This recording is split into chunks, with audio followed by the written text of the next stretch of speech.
Alright, first thing you want to do is mount your seat to your seat rail. So we're going to do that now. I picked up some bolts from a local hardware store, and we'll get this rocking and rolling.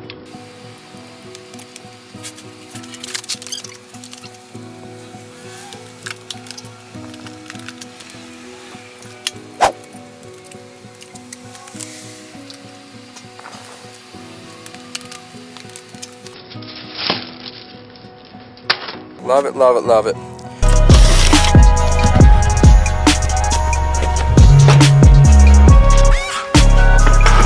I did explain this before, but there's a lot of you guys that are new, so you'll probably be interested. This is the stock Civic seat rail. And if you look at it, this one is actually a side mount, and it's riveted on right here, and it mounts to the side of the seat. This side, well, I guess there's still plastic pieces on it, but this side's a bottom mount. So the bolts come right up through here into the bottom of the seat. And the universal rails that we have for these Recaros are bottom mounts. I can't stay.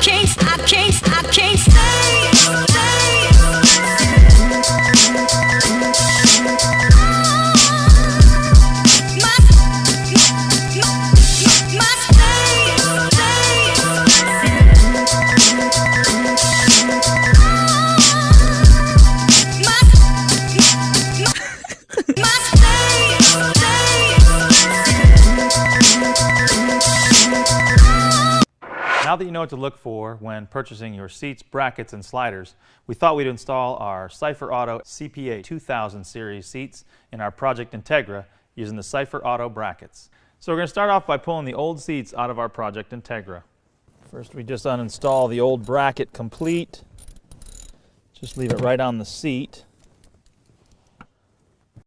What is up, guys? I'm Cash with Cashed Out Carson. In today's video, I'm going to be showing you how to install race seats in a car with stock sliders. Let's get started. The first thing to do is obviously to remove your old seats from your car. Next, measure the bolt pattern on the seats that you're trying to put into your car. Make sure you do this very accurately, as you're going to be using these measurements to make some very precise brackets later.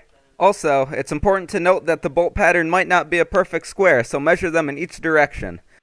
Once you've got your bolt pattern for the aftermarket seats, go ahead and look at the stock seats with the stock sliders.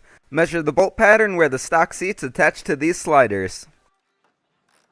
What's up, guys? So first thing you guys are going to want to do is start working on your brackets to get the seat out. And you're going to use a 13mm bolt. Nut socket bolt wrench. Use a 13mm socket to get these front bolts out. There's 2 of them on the front, and I believe 2 of them on the back as well. And real quick, if you guys haven't seen the video of us unboxing these seats, you might want to do that before you watch this install, because we talk about some of the reasons we went with these seats and versus some other seats, and just gives you some more information. In the back of the seat, once you push it forward, there's 2 covers on each of the bracket mounting points. Just slide them off. There's a little clip here. Alright, so here's the stock AP1 seat out of the car.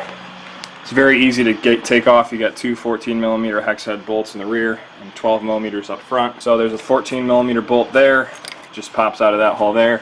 And in an AP1, it's great because there's only one sensor hooked up to the entire seat, and that wire is fed through this cavity between the leather and the mounting frame of the actual OEM seat. And it just runs alongside with a clip here, here, and then on top of the sensor connector, and then that's it. And you can swap that over to the new seat. You'll have no lights on the dash and life will be good. Alright, so the seat belt sensor is off and ready to be swapped in to the new seat. What you're going to need if you're running the stock seat belt with an aftermarket racing bucket seat is a aftermarket seat belt extender